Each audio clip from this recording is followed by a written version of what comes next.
नमस्कार दोस्तों, गार्गी क्लासेस पर आपका स्वागत है। डेट आज की 2 मार्च 2022। देख लेते हैं इंडियन एक्सप्रेस के इंपॉर्टेंट न्यूज़ जो अभी हम इस वीडियो में डिस्कस करेंगे। देखो, एक्सप्लेन पेज पे 3 आर्टिकल्स है, तीनों को हम देखेंगे। पहला तो है कि रशिया से हमने क्या क्या इंपोर्ट कर रखा है, कितनी हमारी डिफेंस डिपेंडेंस है रशिया पे।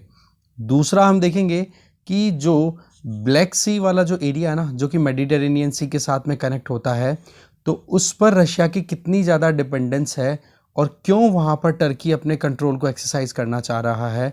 तो ये अच्छा आर्टिकल है, ये भी देखेंगे। और अभी जो हमने न्यूज़ देखी थी कि नेपाल में $500 मिलियन की एक डील है, वो फाइनलाइज कर दी है, रेक्टिफाई कर दिया है नेपाल की पार्लियामेंट ने। यूएसए के साथ में 500 मिलियन का एक प्रोजेक्ट था उसको, तो उसके क्या आउटकम्स है, क्या उस प्रोजेक्ट के अंडर होगा, तो थोड़ा इस पर भी हम नज़र डालेंगे। तो इस तरीके से 3 आर्टिकल्स है, तीनों को डिटेल में देखते हैं। फर्स्ट आर्टिकल है इंडियाज रशियन आर्सेनल। इस आर्टिकल में देखो बताया जा रहा है कि जिस तरीके से रशिया ने यूक्रेन में इन्वेड किया, उसके बाद में यूनाइटेड नेशन सिक्योरिटी काउंसिल की बात करो या इंटरनेशनल डिफरेंट प्लेटफॉर्म्स की बात करो, वहाँ पर वेस्ट और रशिया दोनों दो पोल्स के तौर पे डिवाइड हो चुके हैं। तो उस केस में इंडिया के लिए ये बहुत ही ज़्यादा मुश्किल बात थी कि वो वेस्ट की तरफ से बोले या फिर रशिया को सपोर्ट करे, या रशिया को कैसे पैसिफाई करके रखे जिससे कि अपनी जो खुद की जो स्ट्रेटेजिक ऑटोनॉमी है वो और हमारी जो डिफेंस टाइज हैं उन पे कोई असर ना पड़े। तो सवाल ये है कि इंडिया और रशिया के बीच में डिफेंस टाइज का क्या स्टेटस है, कितनी स्ट्रांग डिपेंडेंस है दोनों कंट्रीज़ की, या फिर हम कहें हम कितना डिपेंडेंट है।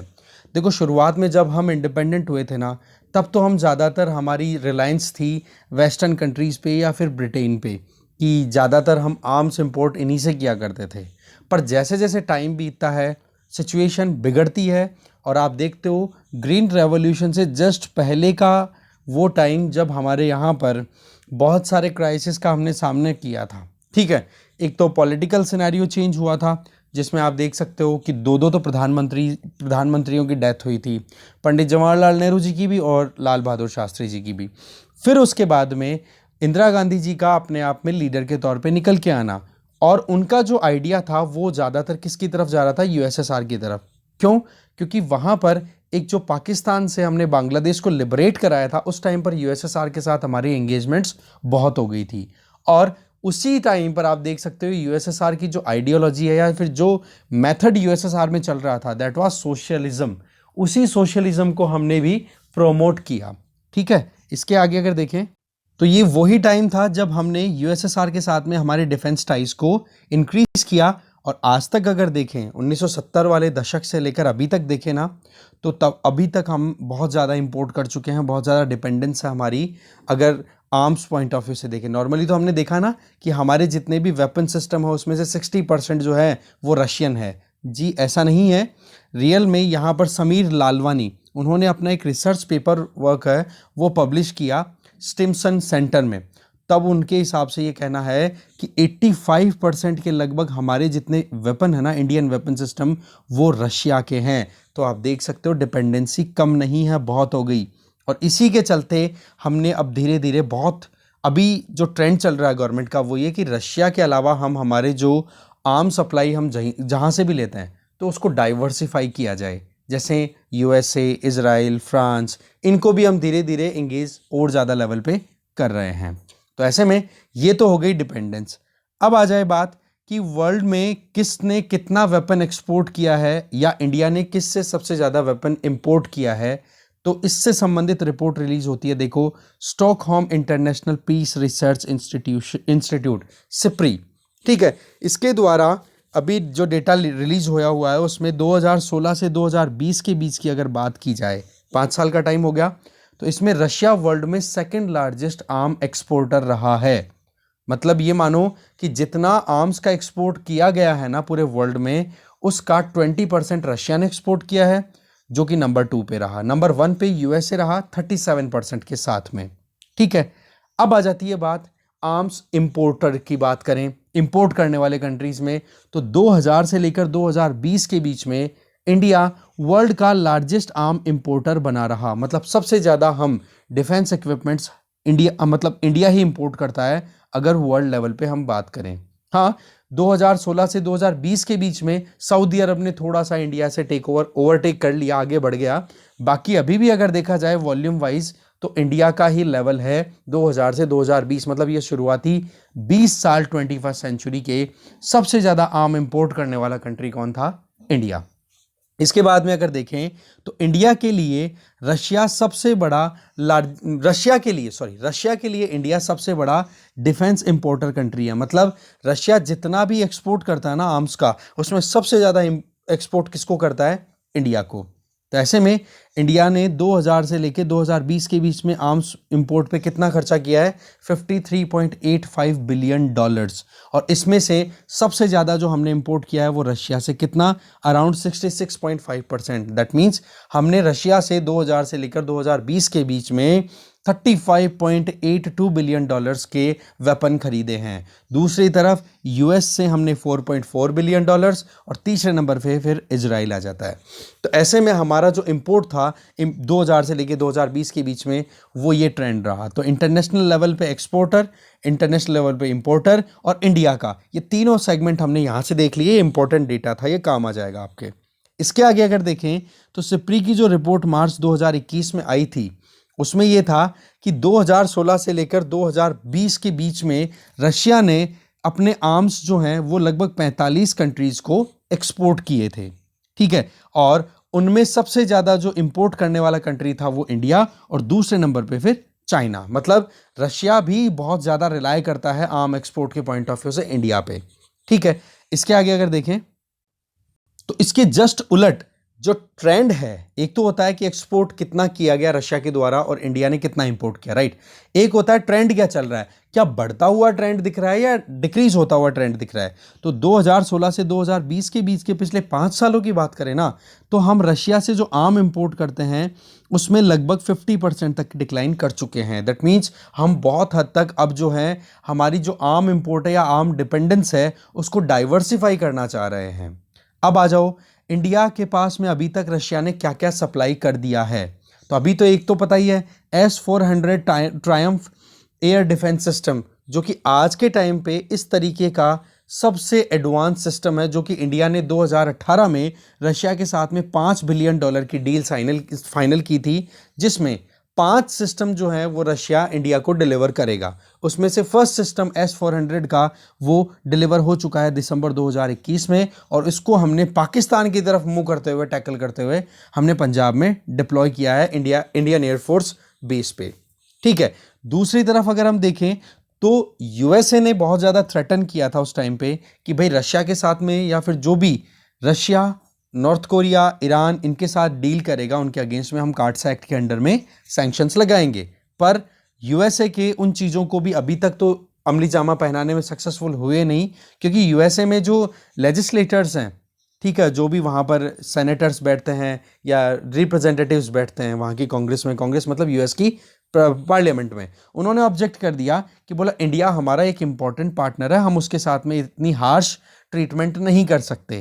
तो ऐसे में इंडिया ने रशिया के साथ डील कर ली और एक हमने S-400 का सिस्टम ऑलरेडी मंगवा लिया है, 4 और आने बाकी हैं। इसके आगे अभी रिसेंट जब व्लादिमीर पुतिन की विजिट हुई थी इंडिया में, तब इंडिया ने और रशिया ने मिलकर के एक और डील साइन की थी, वो है AK-203 राइफल्स का प्रोडक्शन, जो कि रशियन टेक्नोलॉजी की बेसिस पे इंडिया में प्रोड्यूस की जाएगी उत्तर प्रदेश के अमेठी में। इसके अलावा रशिया जो है वो इंडिया के लिए प्रोजेक्ट 75I, इसमें सबमरीन्स का प्रोडक्शन होता है, जो ये पनडुब्बियाँ होती हैं उनका, इसमें AIP पावर्ड कन्वेंशनल सबमरीन जो है वो तैयार की जाएंगी 6। AIP का मतलब होता है एक तरीके से कि air independent propulsion system. That means ऐसी सबमरीन्स जिनमें आप फ्यूल को अगर बर्न करते हो तो वहां पर एटमॉस्फेयर से आपको ऑक्सीजन लेने की जरूरत नहीं होती है। तो ऐसी पनडुब्बियां बनाने का भी प्रोजेक्ट रशिया जो है वो इंडिया के साथ मिलकर के इंडिया में चला रहा है। तो ऐसे में आप देख सकते हो, चला रहा है मतलब इसके ऊपर बातचीत चल रही है, रशिया जहां तक है इसके ऊपर काम करेगा। ठीक है, इसके आगे रशिया ने ऑलरेडी क्या क्या दे दिया, ये तो वो चीजें हैं जिनके ऊपर टाइज चल रहे हैं दोनों कंट्रीज के बीच में। S-400, AK-203 और AIP पावर्ड कन्वेंशनल सबमरीन, जो कि नेवी के लिए P-75I प्रोजेक्ट के अंडर में बिडिंग चल रही है। तो ये 3 तो हो गए फ्यूचर के या फिर अभी चल रहे हैं। एग्जिस्टिंग क्या क्या है उनमें देखो, हमारी जो फर्स्ट सबमरीन थी ना, कह सकते हैं कि हमारी फर्स्ट सबमरीन जिसका नाम था आईएनएस कलवरी, वो 1967 में इंडक्ट की गई थी हमारी नेवी में। वो हमने रशिया से ही, यूएसएसआर से ही मंगवाई थी, ठीक है ना। तो वो किस क्लास की थी? फॉक्सट्रॉट क्लास की, ठीक है। ये क्लासेज हैं, इनकी कुछ स्पेसिफिकेशंस होती हैं, इनके बारे में अगर आप डिफेंस की प्रिपरेशन कर रहे हो तो डेफिनेटली देखना। अगर डिफेंस की नहीं देख रहे हो तो फॉक्सट्रॉट क्लास थोड़ा बहुत आइडिया आप ले लेना फिर भी, ठीक है। तो ये यूएसएसआर से हमने मंगवाई थी। इसके अलावा 16 कन्वेंशनल डीजल इलेक्ट्रिक सबमरीन्स हमारी नेवी के पास में आई, ठीक है। उनमें से 8 तो थी किलो क्लास की, और वो भी सोवियत ओरिजिन से ही आई थी। अब आप देख लो कि कितना ज्यादा हमारा रशिया पे डिपेंडेंस रही है पास्ट में। इसके आगे इंडिया ने अभी तक मतलब अभी रशिया से डील चल रही है कि चक्र 3 और चक्र 4 न्यूक्लियर बैलिस्टिक सबमरीन्स हैं, वो लीज पे ले ली जाए, मतलब हम किराए पे लेकर के आएंगे, ठीक है। चक्र 3 और चक्र 4 ये न्यूक्लियर बैलिस्टिक सबमरीन्स होगी, ये भी हम रशिया से ही टाई अप कर रहे हैं। इसके आगे आईएनएस चक्र 3 चक्र 4 से पहले चक्र 1 और चक्र 2 ऑलरेडी हमने यूज कर ली, बट इनका जो लीज का जो टेन्योर था ना, किराए पे जो लेने का जो पूरा टाइम था वो ओवर हो गया, तो हमने रशिया को रिटर्न कर दी। तो ऐसे में आप देख सकते हो सबमरीन्स पॉइंट ऑफ व्यू से न्यूक्लियर बैलिस्टिक की बात करो, किलो क्लास की बात करो, फॉक्सट्रॉट क्लास की बात करो, हम बहुत ज्यादा डिपेंड करते हैं किस पे? रशिया पे। इसके आगे देखें, इसके आगे आईएनएस विक्रमादित्य, जो अभी करंट इकलौता हमारे लिए नेवी के पास में, हमारी नेवी के पास में एयरक्राफ्ट कैरियर है, ठीक है। बड़ा शिप जिसमें हमारे एयरक्राफ्ट्स हैं, फाइटर जेट्स हैं, वो लैंड भी कर सकते हैं और टेक ऑफ भी कर सकते हैं। तो आईएनएस विक्रमादित्य कमीशन किया गया था 2013 में। ये भी सोवियत मेड ही है, और ये वेसल किस क्लास का है? कीव क्लास का, ठीक है। इसके अलावा देख सकते हैं indigenously developed first aircraft carrier जो है वो जहां तक है 2022 के अंत तक हम कमीशन कर देंगे, नेवी में इंडक्ट कर लिया जाएगा उसको, तो फिर उसके बाद में तो 2 हो जाएंगे, ठीक है। पर अभी फिलहाल तो नेवी के पास में सिर्फ एक है, आईएनएस विक्रमादित्य, ठीक है। आईएनएस विराट और कौन सा था एक? विक्रांत, हाँ आईएनएस विक्रांत। इन दोनों को तो देखो डीकमीशन कर दिया गया था। आईएनएस विक्रांत से तो आपको पता ही नहीं, बजाज की कौन सी बाइक का ऐड आता था, वो समथिंग लॉन्च भी की थी। फिलहाल एयरक्राफ्ट कैरियर इंडिया के पास एक है। फिर आ जाओ, दोनों का कोलैबोरेशन कहाँ पर है? ब्रह्मोस मिसाइल दोनों कंट्रीज की कोलैबोरेशन से डेवलप हुई है। ब्रह्मोस मिसाइल एक सुपरसोनिक मिसाइल, ठीक है, जिसमें ब्रह्म मतलब ब्रह्मपुत्रा, मोस का मतलब हो गया मॉस्को रिवर, तो दोनों कंट्रीज की इंपॉर्टेंट रिवर्स को से ही नेम ये डिराइव किया गया है। फाइटर जेट्स सुखोई, मिग, ये आज भी हमारी एयरफोर्स के पास में है, ये हमने रशिया से ही मंगाए हैं। इसके आगे अगर देखें, यूएस की कांग्रेस रिसर्च सर्विसेज के अकॉर्डिंग एक रिपोर्ट रिलीज हुई थी। ये रिसर्च रिपोर्ट किसने की, ये तो इतना इंपॉर्टेंट नहीं है, बट आज के टाइम पे अगर हम देखें तो इंडिया जो है वो मिलिट्रीली सबसे ज़्यादा डिपेंड करता है रशियन इक्विपमेंट्स पे। ये चीज़ हमने यहाँ पर पीछे देख भी ली है पूरी डिटेल। इसके अलावा इंडिया के पास में जो मेन बैटल टैंक्स है ना आर्मी के पास में, उनमें रशिया के जो T-72M1 या फिर T-90S, ये दोनों ही सबसे ज्यादा नंबर्स में है, जो कि रशिया से ही बन के आए हुए हैं, मतलब रशियन टेक्नोलॉजी बेस्ड है। तो आप देख सकते हो आर्मी भी हमारी कितनी डिपेंडेंट है। तो ओवरऑल ये जो शुरुआत में बताई थी ना कि 60% नहीं भाई, 85% इंडियन आर्मामेंट जो है या आर्म्स हैं वो डिपेंडेंट किस पे है? रशिया पे डिपेंडेंट है, राइट। अब आ जाओ नेवी की बात करें तो एयरक्राफ्ट कैरियर की आईएनएस विक्रमादित्य की हमने बात कर ही ली, या फिर उसके अलावा एयरफोर्स की हमने बात की, जैसे मिग की बात करो, वो भी हमारे पास में हमने कहाँ से खरीदे हैं? रशिया से खरीदे हैं। चाहे वो सुखोई 30 की बात करो, मिग 21S की, या फिर मिग 29 की, सबका ओरिजिन रशिया है। तो इतनी ज़्यादा डिपेंडेंस है हमारी रशिया पे, या ये है डिफेंस टाइज का लेवल अगर इंडिया और रशिया की बात की जाए तो। अब देखो बात ऐसी है कि यूएसएसआर के टाइम पे तो यूक्रेन जो था वो यूएसएसआर का पार्ट ही था, तो उसके बाद में क्या हमारा यूक्रेन के साथ भी कुछ रिलेशनशिप चली? जी बिल्कुल। 1991 में जब यूएसएसआर से यूक्रेन इंडिपेंडेंट हो गया था ना, तो उसके बाद में जो मिसाइल की एक्सपर्टाइज थी ना और शिप बिल्डिंग की जो एक्सपर्टाइज थी ना, वो यूक्रेन के पास रह गई थी। तो ऐसे में 2000 से लेकर 2020 के बीच में इंडिया ने यूक्रेन से लगभग $533 मिलियन के वेपन खरीदे हैं। इसका मतलब यूक्रेन के साथ भी हमारे डिफेंस टाइज रहे हैं। इसके आगे अगर देखें तो इसमें क्या क्या चीजें थी? मेन तो हमारा फोकस रहा यूक्रेन के साथ में beyond visual range air to air R-27 missiles. That means अगर अर्थ की कर्वेचर हम इस तरीके से स्ट्रक्चर करें तो यहां से अगर आप मिसाइल लॉन्च कर रहे हो तो वो मिसाइल स्ट्राइक कर देगी जहां आप देख भी नहीं पा रहे हो वहां जाकर के भी, राइट। तो इस तरीके की R-27 मिसाइल जो थी वो हमने खरीदी थी कहां से? यूक्रेन से, जो कि हमने सुखोई 30 MKI फाइटर जेट पे डिप्लॉय की थी, ठीक है। इसके आगे फिर R-27 मिसाइल थी, उसकी और भी डील हुई, पर फिर वो डील यूक्रेन के साथ ना होकर के हमने किसके साथ की? रशिया के साथ में। तो यूक्रेन के साथ हमारी डीलिंग एक ये भी रही है। इसके आगे अगर हम देखें तो यूक्रेन ने हमें गैस टर्बाइन्स भी प्रोवाइड किए हैं नेवी शिप्स के लिए, जैसे तलवार क्लास के जो शिप्स होते हैं ना उनमें, और विशाखापट्टनम क्लास के जो डिस्ट्रॉयर्स हैं, शिप डिस्ट्रॉयर्स, ठीक है, उन पे भी हमने ये गैस टर्बाइन्स, मतलब गैस की प्रोपल्शन बेसिस पे टरबाइन रोटेट करे जिससे कि एनर्जी मिले मूव करने के लिए इन शिप्स को, वो भी हमने यूक्रेन से इंपोर्ट किया हुआ है। इसके आगे यूक्रेन के साथ में हमारी एक डील भी है जिसमें इंडिया में जो AN-32 ट्रांसपोर्ट एयरक्राफ्ट है ना, लगभग 104 के लगभग हैं, इनका मॉडर्नाइजेशन, दैट मीन्स इनकी सर्विसिंग करवाना, जो भी टूट फूट है उनको रिपेयर करना, ठीक है, उन चीज़ों के लिए हमने यूक्रेन से डील कर रखी थी। फिर आपको पता ही है रशिया ने क्रीमिया को एनेक्स कर लिया, ठीक है। तो वैसे देखा जाए तो अभी ये जो रिपेयर का काम है ये कानपुर में चल रहा है, ठीक है, बेस रिपेयर डिपो इन कानपुर उत्तर प्रदेश में चल रहा है, ठीक है, क्योंकि 2014 में ये डील हो गई थी, पर 2019 तक ये टेंशन कंटिन्यू रही, पर 2019 में फिर बाद में थोड़ा सा मॉडर्नाइजेशन का ये टास्क था, फिर से रिवाइवल पे आता है। तो ऐसे करके आप देख सकते हो कि यूक्रेन के साथ में भी हमारे टाइज हैं कुछ। तो बात ऐसी है कि इंडिया जो है वो अभी फिलहाल रशिया पे बहुत ज़्यादा डिपेंडेंट है। तो क्या इंडिया रशिया पे ही डिपेंड रहना चाहता है? देखो, इसमें अगर ट्रेंड देखें हम सिप्री की जो रिपोर्ट्स हैं उनके हिसाब से, तो इंडिया ने 2011-15 से लेकर 2016-17-16-20 के बीच का अगर हम कंपेयर करें पिछले एक डिकेड का, तो हमने बहुत ज़्यादा रशिया पे रिलायंस को रिड्यूस कर लिया है। आज हम जो हैं वो दूसरे कंट्रीज़ के साथ में भी हमारी एंगेजमेंट कर रहे हैं। जैसे सबसे ज़्यादा अगर हम आर्म इम्पोर्ट करते हैं, ठीक है ना, तो वो होती है फ्रांस से। करेक्ट है ये, यहाँ पे है ना, लेटेस्ट चीज़ है। सबसे ज़्यादा आर्म इम्पोर्ट हम करते हैं किससे? रशिया से। नंबर 2 फ्रांस से, नंबर 3 इजराइल से, नंबर 4 यूएसए से।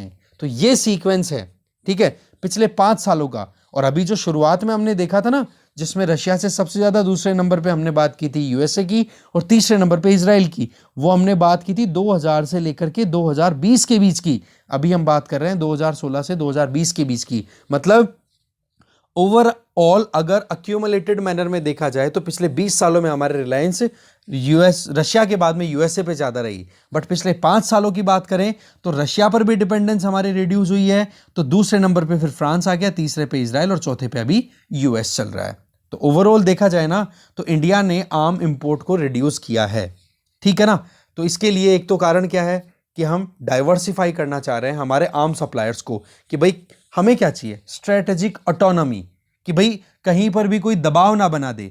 जैसे अमेरिका ने बहुत ज़्यादा परेशान किया था, ठीक है, PL-460 प्रोग्राम था मुझे जहाँ तक याद आ रहा है, जिसमें गेहूं हम इंपोर्ट करते थे ग्रेन रेवोल्यूशन से पहले। तो उस टाइम पे बहुत ज़्यादा दबाव बनाया गया था इंडिया पे कि आप कोई भी एक्शन नहीं लोगे पाकिस्तान के खिलाफ, इस तरीके की सिचुएशन। क्योंकि वो सीटो और सेंटो जो एग्रीमेंट्स थे, South East Asian Agreement Organisation वाला और सेंट्रल एशियन ऑर्गेनाइजेशन वाला एग्रीमेंट जो थे, जिसमें पाकिस्तान का बहुत इंपॉर्टेंट रोल था। तो उस केस में पाकिस्तान कोल्ड वॉर के टाइम पे यूएसए के ग्रुप में था ना, तो यूएसए दबाव बनाता था इंडिया पे। तभी तो ग्रीन रेवोल्यूशन को हमने बहुत ज़्यादा पुश किया। रिजल्ट रहा कि आज हम जो फूड इंपोर्टर हुआ करते थे, आज उसके कंपैरिजन में एक्सपोर्टर बन चुके हैं। तो ऐसे में हमें ऑटोनॉमी चाहिए, तो डाइवर्सिफाई तो करना पड़ेगा। और दूसरी चीज़, सरकार जो है सीधा कह चुकी है कि हमें हमारे डोमेस्टिक मैन्युफैक्चरिंग को राइज करना होगा, डिफेंस की अगर बात की जाए तो। ठीक है, आगे चलते हैं।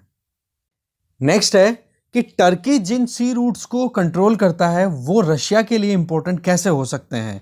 तो सबसे पहले तो ये देख सकते हो कि ये ब्लैक सी है, इधर मेडिटेरेनियन सी, और मेडिटेरेनियन और ब्लैक सी को ज्वाइन करने के लिए यहाँ पर दो स्ट्रेट्स आपको दिख रही हैं, दो पानी की बॉडीज जो कि ब्लैक सी और मेडिटेरेनियन सी को ज्वाइन करती है। इन दोनों पर आप देख सकते हो एकाधिकार है टर्की का। ठीक है, तो एक स्ट्रेट का नाम तो आप याद रखोगे बॉस्फोरस स्ट्रेट, जो कि थोड़ी सी नॉर्थ में है, और थोड़ी सी साउथ की अगर बात करें या वेस्ट की बात करें तो वहां पर आ जाती है ड्रेंड ड्रेंडनेलिस स्ट्रेट। ये दोनों स्ट्रेट्स हैं, इन पर टर्की का कंट्रोल है। और इधर आप देख सकते हो कि रशिया और ये क्रीमिया, ये ओवरऑल रशिया की टेरिटरी आप मान लो, अभी फिलहाल जो पकड़ में है, ठीक है। तो यहां से रशिया जो है वो अपना ट्रेड करता है या फिर नेवी के जो वेसल्स हैं उनको कम्युनिकेट करवाता है, लाना ले जाना, वो सारी चीजें रहती है मेडिटेरेनियन सी के थ्रू आउट वर्ल्ड। तो ये कम्युनिकेशन लेन है ना, इस पर पकड़ किसकी है? टर्की की। तो अभी क्या डेवलपमेंट है वो हम अब समझते हैं।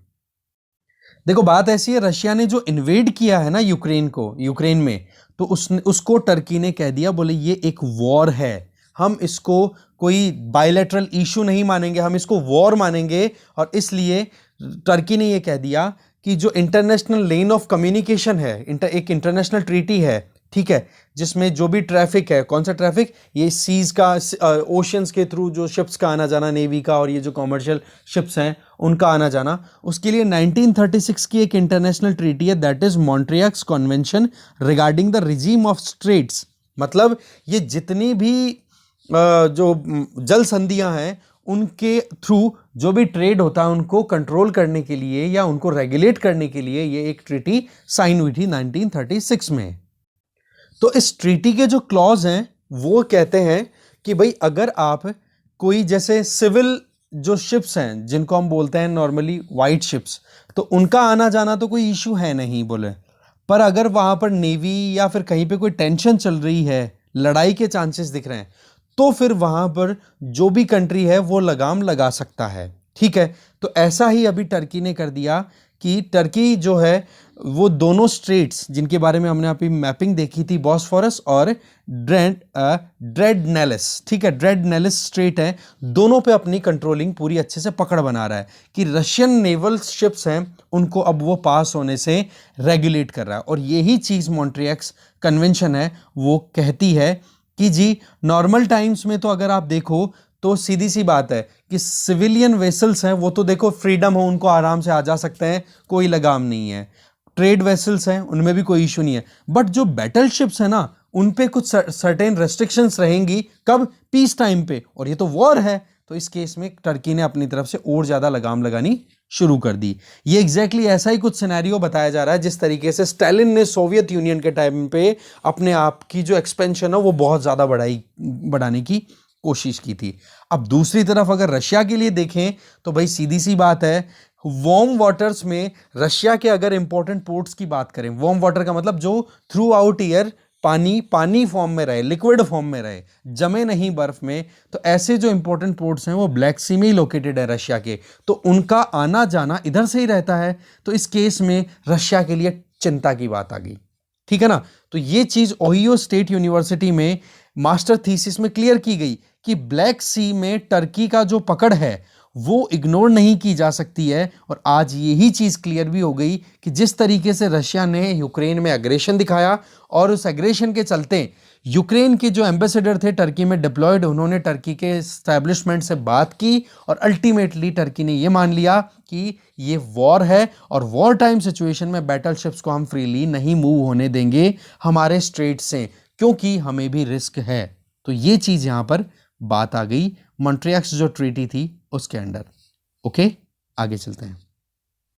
अब देखो बात ऐसी है, चाइना और यूएस के बीच में जो लड़ाई चल रही थी उसके चक्कर में नेपाल और यूएस की एक डील जो कि 2017 में साइन हो गई थी, 4 साल पहले, और उस डील का नाम यहां पर आप देख सकते हो, millennium challenge corporation Nepal compact, इसको हम बोलेंगे MCCN कॉम्पैक्ट, ठीक है, या MCC कॉम्पैक्ट भी बोल दे तो आप समझ जाना कि इसी प्रोजेक्ट की हम बात कर रहे हैं। तो ये $500 मिलियन का ग्रांट दिया जाना था यूएसए के द्वारा, जिससे कि नेपाल में रोड इंफ्रास्ट्रक्चर, पावर इंफ्रास्ट्रक्चर वो डेवलप किया जा सके। पर हो क्या रहा था कि नेपाल में एक तरीके की ऐसी लहर चल रही थी कि यूएसए ये $500 मिलियन का जो ग्रांट दे रहा है ना, बोलो इससे नेपाल की सॉवरेनिटी कॉम्प्रोमाइज हो जाएगी। क्योंकि एक तरफ क्या था कि 2015 में, थोड़ा सा हम इंडिया के इंपैक्ट को हम समझते हैं और उसी हिसाब से थोड़ा जानने की कोशिश करते हैं कि क्या इसके पीछे ये इनसिक्योरिटी जो आई नेपाल के लोगों में वो कैसे आई। देखो 2015 में नेपाल का नया कॉन्स्टिट्यूशन बन जाता है, ठीक है। अब नया कॉन्स्टिट्यूशन बनता है तो उसमें जो मधेसीज हैं मधेसीज बेसिकली नेपाल को आप देखोगे ज्योग्राफिकली तो तीन तरफ से इंडिया सराउंड करता है और ऊपर से नॉर्थ में तिब्बत आ जाता है जो कि अभी चाइना के अंडर में है। तो इस केस में इंडिया सराउंड करके रखता है। अब ये जो सदर्न बॉर्डर है ना, यहां पर मधेसीज रहते हैं और इनकी किनशिप रिलेशनशिप है इंडियंस के साथ में, मतलब रिश्तेदारी है, बेटी रोटी बेटी का रिश्ता है, ऐसा समथिंग बताया जाता है। तो इस तरीके से ये जो मधेसीज थे, इनके इंटरेस्ट को नेपाल के 2015 के कॉन्स्टिट्यूशन में एड्रेस नहीं किया गया और उस केस में इंडिया ने ऑब्जेक्ट कर दिया कि भाई हमारे रिश्तेदारों को आपने कैसे एक्सक्लूड कर दिया, और इसके चलते लगा दिया यहां पर ब्लॉकेड। ब्लॉकेड का मतलब कि नेपाल जो है वो इंडिया से होते हुए ट्रेड नहीं कर सकेगा अब, और इसका फिर हमें साइड इफेक्ट भी देखने को मिला। वो कैसे? इसी टाइम पर फिर बाद में केपी ओली शर्मा की सरकार आती है, पहली सरकार बनती है नेपाल में डेमोक्रेसी, प्रॉपर डेमोक्रेसी आने के बाद में, और फिर केपी ओली शर्मा जो है वो जाके गोद में बैठ गए चाइना की में, और चाइना का रोल आ गया यहां पर। अब आप देखो कि चाइना का रोल इसलिए आया क्योंकि फिर बाद में नेपाल को ट्रेड करना था तो कोलकाता पोर्ट, इन कोलकाता पोर्ट के थ्रू मेनली हुआ करता था, ठीक है। अब चाइना ने अपनी तरफ से कि भाई साउथ एशिया में कैसे पकड़ बनाई जाए, स्ट्रिंग ऑफ पर्ल्स तो क्रिएट वैसे ही कर रहा था, तो अब नेपाल में भी अपॉर्चुनिटी मिल गई तो वहां पर भी अपना रोल एक्सपेंड करने की कोशिश की, जिसके तहत चाइना ने 3 से 4 ऐसे पोर्ट्स हैं जिनकी एक्सेसिबिलिटी नेपाल को दी भी थी साउथ चाइना सी वाले एरिया में, कि भाई वहां से नेपाल जो है वो इजीली ट्रेड कर पाए। पर वो बात अलग है कि वहां से इकोनॉमिकली इतना वायबल नहीं रहा नेपाल के लिए। फिर बाद में आप देखो ये 2015 का टाइम था, फिर आप देखो टाइम बीतता है तो 2017 में ये जो एमसीसी कॉम्पैक्ट है ये साइन होती है डील, जिसमें $500 मिलियन की ग्रांट यूएसए देने वाला है। अब होता क्या है कि नेपाल में जिस तरीके से इंडिया को लेकर के कंसर्न थे, बोला इस तरीके से यूएसए भी हमें दबा लेगा, तो ऐसे में ये डील साइन तो हो गई पर रेटिफाई होने में 4 साल लग गए। अभी 28 तारीख फरवरी को 2022 में जाकर के ये रेटिफाई हुआ है अल्टीमेटली, ठीक है ना। दूसरी तरफ 2017 में जैसे ही ये एमसीसी फाइनलाइज हुआ था ना, उसके जस्ट बाद में ही बेल्ट एंड रोड इनिशिएटिव जो चाइना का है उसको भी नेपाल ने ज्वाइन कर लिया। पर वो बात अलग है कि बेल्ट एंड रोड इनिशिएटिव के अंडर में अभी तो कोई बड़ा प्रोजेक्ट या कोई इंपॉर्टेंट प्रोजेक्ट नेपाल में स्टार्ट नहीं हुआ है। पर यूएसए और जो चाइना की राइवलरी थी ना, उसके चलते ये एमसीसी कॉम्पैक्ट का जो प्रोजेक्ट था वो काम नहीं कर पाया। पर अब जाकर के बहुत सारे मशक्कत के बाद में जो करंट अभी सरकार है नेपाल की, उन्होंने पार्लियामेंट में एक कहते ना कि वॉइस वोटिंग के साथ में, ठीक है, वो अब इसको पारित करवा लिया है। अब जो है वो $500 मिलियन की ग्रांट वो मिलेगी यूएसए की तरफ से, और रोड एंड पावर इंफ्रास्ट्रक्चर में अभी काम होगा। तो ये अपने आप में नेपाल और यूएस की रिलेशनशिप को एक स्ट्रेंथ प्रोवाइड करेगा। अब क्या है कि चाइना का इतने सालों तक इन्फ्लुएंस था ना, इसकी वजह से कहीं ना कहीं मुश्किलें रही नेपाल को भी डिसीजन लेने में, ठीक है। बाकी ये पास्ट वाला हमने देख ही लिया है कि क्या रहा बेल्ट एंड रोड इनिशिएटिव का, किस तरीके से यहाँ पर कंफ्यूजन रहा या फिर इनसिक्योरिटी रही, और उसमें इंडिया के साथ में रिलेशनशिप का भी कहीं ना कहीं इंपैक्ट बना रहा। तो यही चीज़ थी, मेन चीज़ वो हमने देख ही ली, ठीक है। और एक बार खुद से अगर नज़र डालोगे तो और समझ में आ जाएगा। मेन जो थीम थी वो मैंने आपको समझा दी। आगे चलते हैं। फिर हम आ गए पेज नंबर 4 पे। तो देखो अभी यूजीसी ने एक ड्राफ्ट गाइडलाइन रिलीज की है कि जो डिस्टेंस कोर्सेज प्रोवाइड किए जाते हैं ना, जो यूनिवर्सिटीज़ हैं या फिर जो कॉलेजेस हैं उनके द्वारा, तो उनमें जो ऑनलाइन डिग्रीज दी जाती है उनके लिए कुछ रिलैक्सेशन दिया है। वो क्या कि मान लो कोई भी कोर्स जो है वो दिया जा रहा है ऑनलाइन, अब उसको 100% हम उसका पूरा वेटेज माने या फिर जो भी उसमें कंटेंट है उस कोर्स का, है ना, चाहे सेमेस्टर वाइज देखो या फिर एनुअली देखो, ठीक है, 6 महीने से एग्जाम करवाओ या फिर 1 साल से कराओ, तो 100% जो पूरा प्लान है एक कोर्स का जो कि ऑनलाइन देना चाहती है कॉलेजेस या यूनिवर्सिटीज़, तो उसमें से 40% कंटेंट है वो एक्सटर्नल कंटेंट पिक कर सकती हैं यूनिवर्सिटीज़।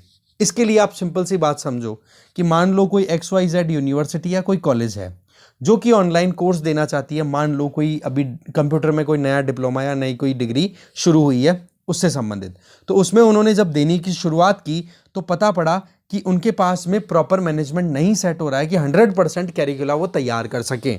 तो इन यूनिवर्सिटी और कॉलेज को इसको अलाउ क्या कर दिया कि भाई आप 60% तो देखो आप इन कैंपस अपना प्लान तैयार करो, और रिमेनिंग जो 40% पार्ट है ना वो किसी एड्यूटेक कंपनी के साथ में कोलैबोरेट कर लो। जैसे कि जो एजुकेशन प्रोवाइड करने वाली जो अलग अलग जो फॉर्म्स चल रही हैं, जैसे अनअकैडमी हो या बायजूस हो या फिर कोई भी अपनी तरफ से कोचिंग जो कंडक्ट कर रहे हैं, उनके साथ में कोलैबोरेट कर लो। ऐसे में ये जो 60-40 का रेशियो है, ऐसे में अब ये पूरा 100% प्लान हो गया। अब इस कोर्स को आप इजीली ऑनलाइन दे सकते हो। ये है मेन प्लान, ठीक है। अब इसमें ये कहा जा रहा है कि 60:40 का अगर है और प्लान अगर पूरा तैयार होता है 100% और डिग्री दे दी जाती है ऑनलाइन, तो उस पर किसकी पकड़ रहेगी? तो इसमें पकड़ किसकी रहने वाली है? जैसे कॉपीराइट रिलेटेड जो राइट्स होंगे ना, इंटेलेक्चुअल प्रॉपर्टी राइट्स, वो किसके रहेंगे? तो ये आंसर है इसका, डिग्री देने वाली उस यूनिवर्सिटी या उस कॉलेज का, उस जो एजुकेशन वाली जो एप्लीकेशन है या फिर जो एड्यूटेक कंपनी है ना, एडटेक कंपनी, उन कंपनियों का कोई रोल नहीं रहने वाला है। यहां पर इंटेलेक्चुअल प्रॉपर्टी राइट्स किसके रहेंगे? उस यूनिवर्सिटी या उस कॉलेज के। तो अभी करंटली जो यूनिवर्सिटीज इस कंडीशन को फुलफिल कर रही है ना, 60:40, वो ही ऑनलाइन कोर्सेज प्रोवाइड करवा पा रही हैं। बाकी अभी किसी भी यूनिवर्सिटी को इतना अलाउ नहीं किया है, कॉलेज को अलाउ नहीं किया है कि आप ऑनलाइन डिस्टेंस कोर्सेज दे सको। अगर देने हैं तो आपको पहले ये कंडीशन फुलफिल करनी होगी। तो ऐसे में यूजीसी के द्वारा अभी ये जो ड्राफ्ट रिलीज किए गए हैं, इसको क्या बोला जा रहा है? UGC open and distance learning programme and online programmes regulation 2020। तो ये देखो ड्राफ्ट है, 15 मार्च तक कमेंट्स मांगे हैं। देखते हैं आगे क्या कमेंट आते हैं इसके ऊपर। डेफिनेटली देखो ओपिनियन आना चाहिए, एक्सप्लेन पेज पे कुछ आना चाहिए मेरे हिसाब से। और ये बताया जा रहा है यूजीसी के जो चेयरपर्सन है एम जगदीश कुमार, उनका ये कहना है कि नेशनल एजुकेशन पॉलिसी 2020 के अकॉर्डिंग ये हमने प्लान तैयार किया है, जिसमें ऑनलाइन डिस्टेंस लर्निंग भी हमें एनकरेज करनी है। ठीक है जी, आगे चलते हैं अभी। फिर देखो इसी पेज पे, पेज नंबर 4 पे एक न्यूज हो रहा है कि छत्तीसगढ़ में प्राइम मिनिस्टर नरेंद्र मोदी जी को एक लेटर लिखा गया है छत्तीसगढ़ से कि जो मिनरल फाउंडेशन फंड है उसका मिसयूज किया जा रहा है। ठीक है, तो मिनरल फाउंडेशन फंड क्या है वो हमारे लिए इंपॉर्टेंट है। देखो, जो डिस्ट्रिक्ट मिनरल फंड होता है ना, ये बेसिकली एक नॉन प्रॉफिट ट्रस्ट होते हैं। नॉन प्रॉफिट ट्रस्ट का मतलब ऐसा एक सिस्टम बनाया जाता है जिसमें कि पैसा कमाने की बजाय लोगों की भलाई का काम किया जाए। ठीक है जी। अब इसमें क्या होता है कि जो भी कंपनी मान लो किसी भी एक लोकेशन पे आकर के माइनिंग का काम करती है, अब माइनिंग का काम करेगी तो वहां पर जो ऑलरेडी इंडिजिनस या लोकल्स हैं वो लोग डिस्प्लेस होंगे। तो उन लोगों के इंटरेस्ट को सर्व करना, उन लोगों के कंसर्न्स को एड्रेस करने के लिए सरकार के द्वारा ये प्रोविज़न किया जाएगा कि ये जो डिस्ट्रिक्ट मिनरल फंड है, इसके अंडर में जो माइनर है, जिसके पास में लीज है उस पर्टिकुलर माइन की, जिसकी वजह से लोगों को वहां से डिस्प्लेसमेंट होना पड़ा, तो इसके लिए ये फंड स्टैब्लिश किया जाएगा और उस फंड में कंट्रीब्यूशन करेगा वो माइनर। माइनर का मतलब हो गया जो वो कंपनी जिसने लीज ले रखी है। और वो फंडिंग कितनी होगी? जितना वो एक तरीके से अपनी खुद की प्रॉफिट अर्न करता है ना, उसका 1/3 से कम, मतलब मैक्सिमम वो 1/3 ही कंट्रीब्यूट कर सकता है, इससे ज़्यादा उस पर दबाव नहीं बनाया जाएगा। और उस पैसे का यूज़ किसके लिए किया जाएगा? जो डिस्प्लेस्ड है या फिर जो लोग भी वहाँ पर रह रहे थे, इंडिजिनस जो लोग थे वहाँ के, उनको उनकी मतलब कह सकते हैं ना, उनकी वेलफेयर के लिए। तो ये होता है डिस्ट्रिक्ट मिनरल फंड। ठीक है, मिनरल फाउंडेशन फंड। तो अब आपको क्या करना है, इस डीएमएफ के बारे में पूरा अच्छे से पढ़ना है, ये भी जानना है कि एक्ट क्या है, कौन सा एक्ट के अंडर में ये प्रोविजंस हैं। यूपीएससी पॉइंट ऑफ व्यू से पूरा डिटेल ले लेना। जो मेन थीम थी वो तो मैंने समझा दी, अब जो फैक्ट्स हैं वो आपको रटनी है, अच्छे से देख लेना। इसके आगे देखें, वर्ल्ड पेज पे फिर से यूक्रेन वाला ही पूरा इशू चल रहा है, तो हम ज़्यादा ध्यान नहीं देंगे उस पर, बहुत हो गया। अभी इसके अलावा अगर देखें तो रशिया पे जिस तरीके से सैंक्शंस लगाए गए हैं ना, तो हमारा भी एक बैंक ऑपरेट करता है वहाँ पे रशिया में, ठीक है, जिसका नाम है कॉमर्शियल इंडो बैंक। तो उस पर भी देखो हमारा फोकस है, क्योंकि फिर सीधी सी बात है, हमारा भी एक बैंक जो है वो अगर क्राइसिस में आता है तो हमें भी फिर परेशानी तो होगी ना। तो बस उसी से रिलेटेड ये आर्टिकल, ज़्यादा कुछ खास नहीं है। तो ऐसे में डिस्कशन में जो भी था वो हमने देखा। Thank you very much for watching this video.